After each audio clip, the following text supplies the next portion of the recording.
Chapter 26. At the end of the third week, we're allowed to write letters home.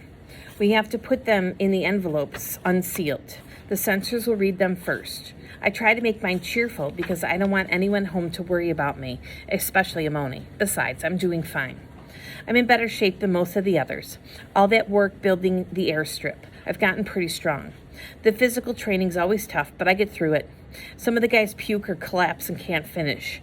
And then they get beaten by the sergeant and have to do the worst jobs around camp. I keep my mouth shut except for yes sir, no sir, right away sir. I get things done when they need to be done. The sergeant and the other officers leave me alone. It's sort of like acting again, acting like a good soldier. But sometimes at night I have trouble falling asleep, even though I'm exhausted, because I'm not sure if I can keep the act going once I'm in combat. In combat, a good soldier doesn't get up the hill first or load his gun fastest. In combat, a good soldier kills people, Americans, the ones who are trying to free Korea. I know it will come sooner or later, the time when I won't be able to act anymore, but I don't know when or what I'll do. End of the 6th week of training, only 2 weeks to go. A box from home arrives with letters from everyone and a scarf. There's a crumpled paper packet too. Empty but sticky. I sniff at it. Go calm. Somehow Moni got some for me, but it's gone, stolen somewhere along the way. None of us soldiers ever gets any of the food we're sent. The letters cheer me up. Amoni tells me to keep warm, to fold the newspaper and put it under my shirt to keep out the wind. Wear the scarf always, even in bed. Drink a lot of soup, mother stuff.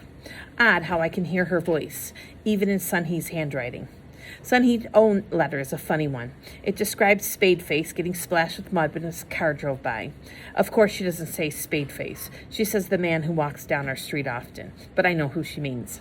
Spadeface always so proud of his uniform.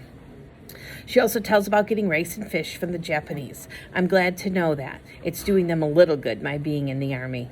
Sunhee says to write again soon and that she enjoyed reading my letter over and over. I know that's her way of saying she's tried to figure out what I really mean. Her letter ends by telling me that my handwriting isn't too terrible and she gives it a passing grade. I laugh out loud. Abjui's letter's more like a note, short, saying everything's fine at home. He thanked me for the food as if given it to him myself. He finishes by saying he's looking forward to having a long talk with me one day about my experience in the Army, and I'm surprised by the lump in my throat. Week 7. The officers eat in a separate room and are served by soldiers. It's my unit's week to provide servers, me and 2 others. One more duty, added to all the rest. Our classes and training are cut short by 30 minutes so we can rush to the mess hall.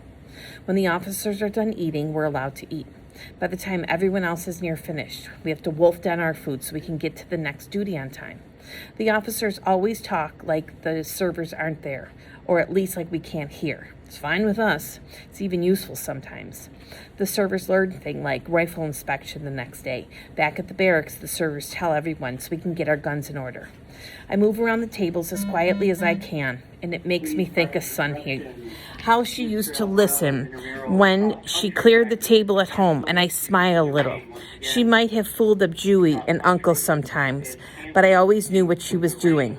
I carried a bowl of rice. The commanding officer is talking. Ridiculous to even ask, he says angrily. He's in a bad mood about something. They forget we're training Koreans here. I don't like the way he says it, like we're a breed of dog, a stupid breed. There isn't a single soldier here who'd volunteer for a mission, the CO goes on. How do they expect me to submit 5 names? Comes down to this. Either I send all 5 unwilling soldiers or else I tell them I don't have any at all. They must not be unwilling, another officer objects. It would be a serious mistake to send who are. It's too great a responsibility. My point exactly, snaps the CO. Oh, they're fine as foot soldiers. They can slog along through the mud as well as anyone. But for something like this, can you imagine any Korean brave enough? He's calling us cowards, but not to our faces. He just assumes we're not brave enough for whatever it is without even asking us.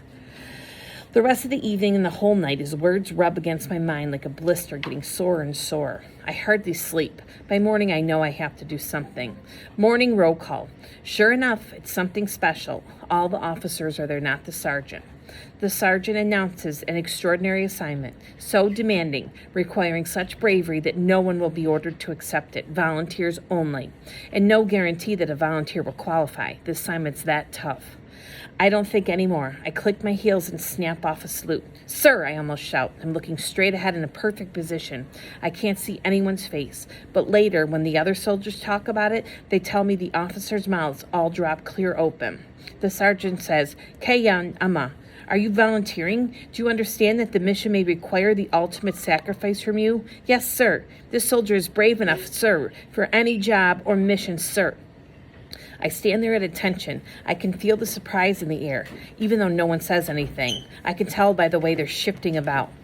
After I say that, 3 others volunteer, and the sergeant dismisses everyone. Report to the CO office, he says. Briefing on your new assignment. You'll be shipping out to Japan in 2 days. 2 days? So soon? The 4 of us salute, then march together to our briefing.